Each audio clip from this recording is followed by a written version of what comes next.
太香了！孩子想吃鸡米花，自己在家做，外酥里嫩，干净卫生又放心。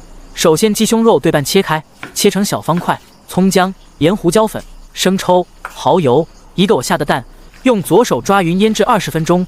酥脆好吃的关键就是这个搭配好的炸鸡裹粉，鸡胸肉裹上粉，抖出鳞片，6成油温下锅炸，中小火慢炸5分钟即可。一口一个，简单又好吃。我手拿流星弯月刀，喊着响亮的口号，前方客人报上名，有能耐